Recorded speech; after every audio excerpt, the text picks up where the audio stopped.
안녕하세요. 책수입니다. 오늘은 드디어 10월 마지막 주인데 상반기 베스트 책 5권을 가져왔습니다. 네, 5권인데 5권이 아닌 약간 5권처럼 보이죠? 전쟁과 평화 1, 2, 3, 4를 한 권이라고 생각하고 골랐습니다. 제가 약간 전쟁과 평화 다 읽은 게 뿌듯하기도 하고 그래서 이걸 뺄 수가 없겠더라고요. 우선 읽은 순서대로 제가 한번 베스트를 꼽아봤거든요. 진짜 너무 옛날에 읽은 책들이어서 너무 오랜 시간이 지났죠? 이거 1월에 읽었었는데요. 이것은 이름들의 전쟁이다. 이 리베카 솔릿이 이제 쓰고 사실 이 책이 2017년에 쓰여진 걸로 알고 있는데 제가 이 작년 12월 3일 계엄 사태 이후에 이런 종류의 책을 1, 2월 달에 계속 읽은 것 같아요. 근데 2018년에 쓰여진 책입니다. 이 트럼프가 초반에 처음 당선됐을 때 이후에 나왔던 책으로 알고 있고요.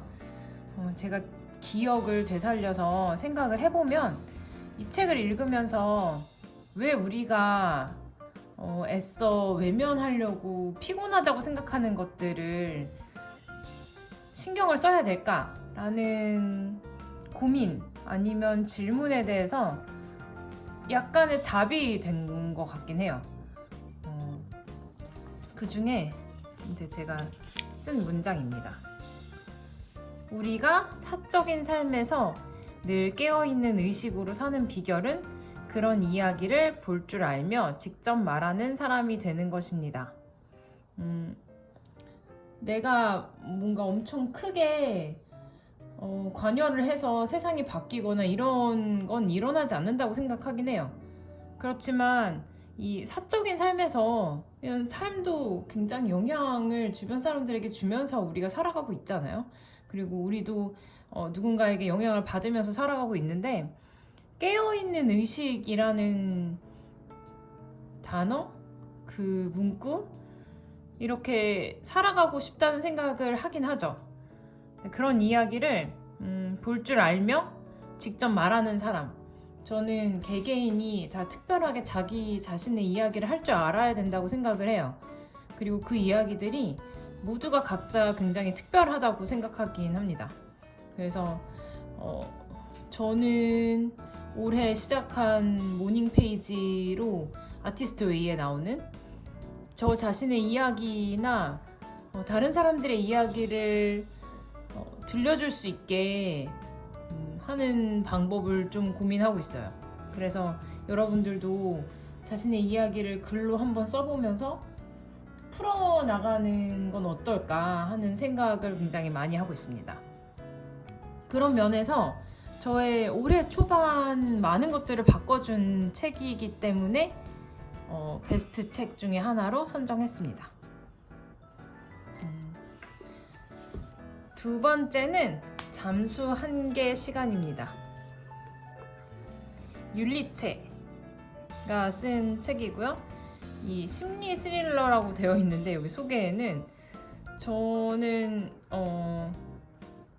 제가 좋아하는 문구는 그건 아니었지만 여기 설명을 한번 보면 주목받는 독일 소설가이자 행동하는 지식인 율리체의 심리 스릴러.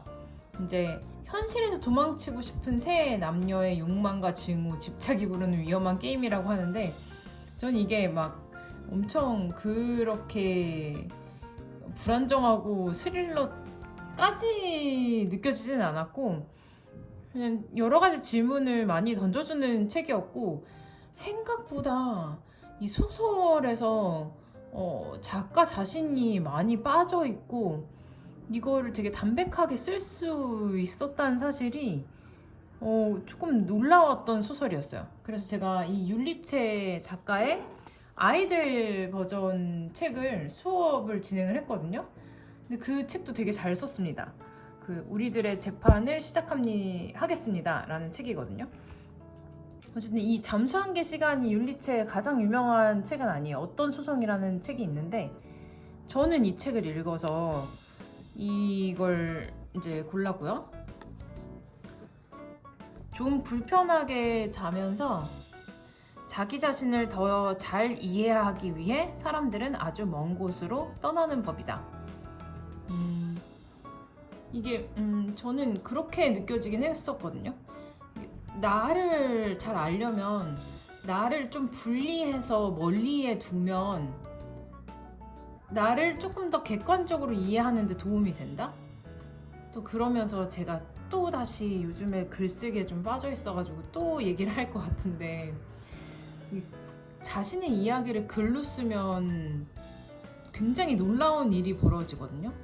그러니까 나와 내가 있었던 그 일이 분리가 돼요. 이게 분리가 되면 어떻게 되냐? 뭔가 그 일로 인해서 슬프거나 기쁘거나 했던 일들이 조금 감정이 조절된다고 해야 되나? 그래서 저는 그 정도로 감정이 격한 사람은 아닌데 왜 작가들이 글을 쓸 수밖에 없는지에 대한 부분을 진짜 말도 안 되게 조금 이해하기 시작했어요. 그래서 많이 읽은 다음에 많이 써야 된다는 사실이 무슨 말인지 요즘에서야 알게 된 다음부터는 이렇게 쓴 소설이 되게 반갑더라고요. 뭔가 나를 되게 많이 알아보기 힘들게 어느 등장인물이 율리체인지에 대해서 약간 가늠하기 어렵다? 어떻게 보면 한강 작가는 누가 한강 작가인지 알 것 같은 책이라고 생각이 들거든요. 조금 다른 결이어서 좀 재미있었던 것 같아요. 처음 보는? 어떻게 보면. 그래서 이런 율리체와 같은 글쓰기를 하는 것도 되게 신선하다.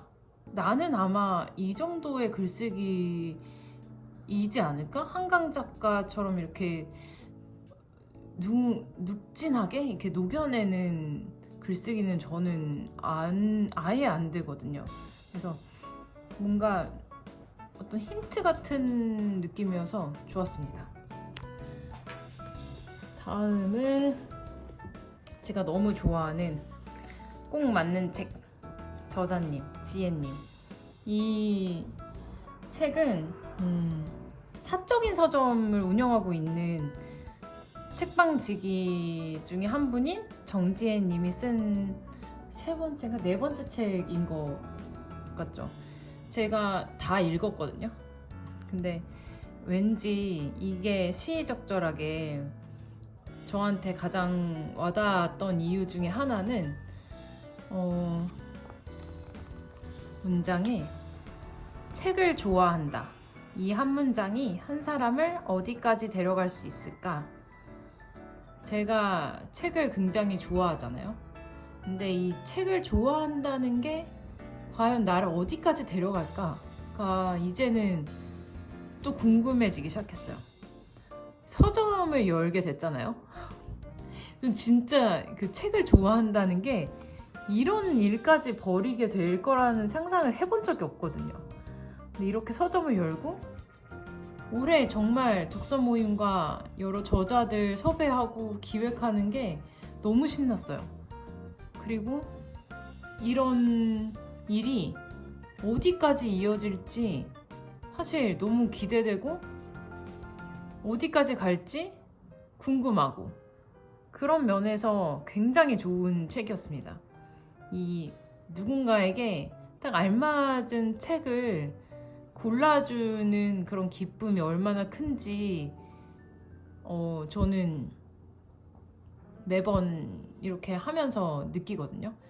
그래서 저는 이 책 사적인 서점 지혜님 너무 좋아합니다. 다음은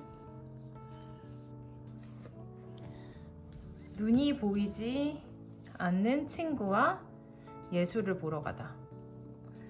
이건 이제 작년에 나온 책이죠. 다다서재 책입니다. 제가 또 다다서재를 또 엄청 좋아하잖아요. 다다서재 책이라서 다 읽은 것도 있는데 저에게 조금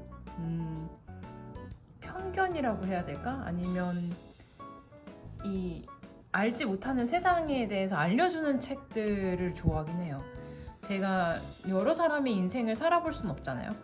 그래서 이런 사람도 돼봤다가 저런 사람도 될 수 있는 그런 책을 소개해주면 그런 사람이 되어보고 생각해보고 조금 멈춰서 이럴 수도 있구나 라는 걸 이해하면서 세상을 다시 보게 되는 그런 마법 같은 순간들이 찾아오거든요.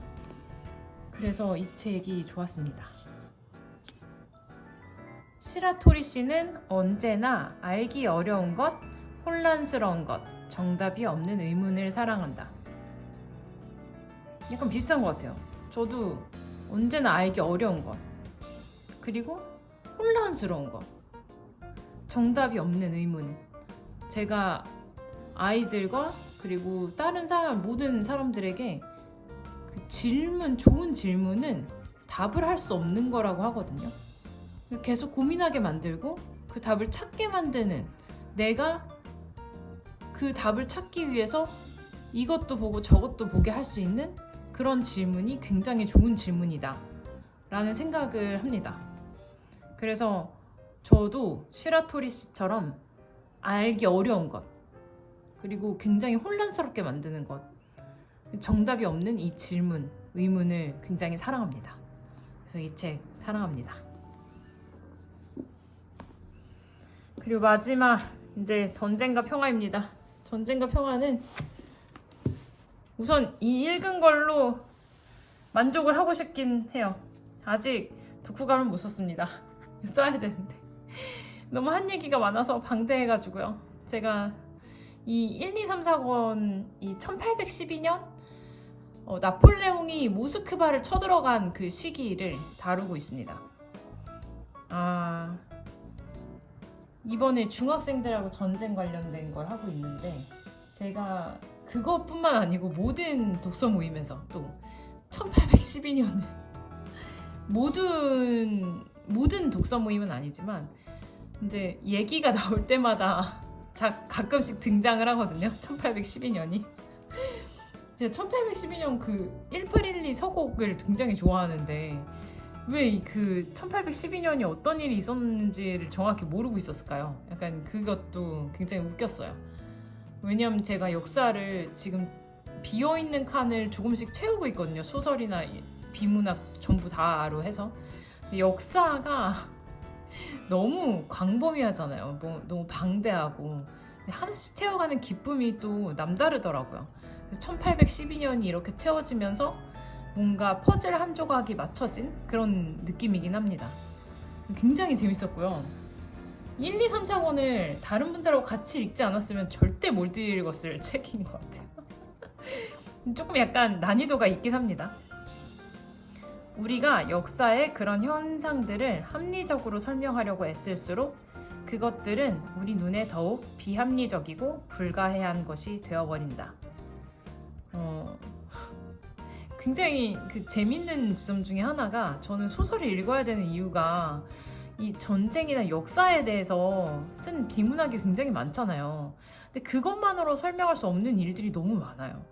사람들이 일으킨 이 전쟁과 그 중간 과정이 그냥 단순히 전쟁이 일어났다, 누가 이겼다, 그 다음에 어떻게 됐다, 이거는 전혀 그 전쟁과 무방한 어떤 서술이라는 생각이 들더라고요. 이 전쟁과 평화는 정말 한 끗 차이라고 느낄 수 있는데, 어떻게 보면 전쟁과 평화가 공존하는 것 같기도 하고, 그래서 저는 이게 소설의 힘이다 라는 생각을 하면서, 물론 이제 비문학도 저 좋아하고 소설도 다 좋아하지만 왜 소설을 읽어야 하냐라고 하면, 어떤 현상에 대해서 우리가 설명하려고 할수록 여기에서 얘기하는 것처럼 비합리적이고 불가해한 것이 되는 거예요. 이게 합리적일 수가 없거든요, 모든 상황이. 그래서 이런 현상을 합리적이게 껴 맞추는 건 사실은 불가능하다, 이런 생각이 들긴 해요. 그래서 좀 더 상세히 그 역사 안으로 들어가서 사람들의 생활을 살펴봐야 조금 그 1812년에 전쟁이 일어난 상황에 대해서 뾰족하게 아니면 좀 더 깊게 이해하게 된다고 생각을 합니다. 그래서 저는 앞으로도 계속 비문학과 소설을 같이 읽으면서 이렇게 빈 퍼즐 하나씩을 채워나갈 생각이에요. 너무 좋았습니다. 이렇게 5권, 5권인데 이제 9권처럼 느껴지는 이 책을 골랐었고요. 이제 하반기에도 읽은 책들, 지금 읽고 있는 책들이 굉장히 많아요. 그래서 하반기 책을 따로 뽑고 올해 베스트를 뽑아볼 생각입니다. 그러면 근데 올해 베스트는 굳이 뽑을 필요 없을 것 같아요. 하반기 베스트까지만 뽑으면 이제 올해의 10권 베스트가 뽑히게 됩니다. 그러면 오늘은 이것으로 마치고 다음번에는 이번 달에 읽은 책 어떤 것들이 있는지 소개해드리도록 하겠습니다. 감사합니다.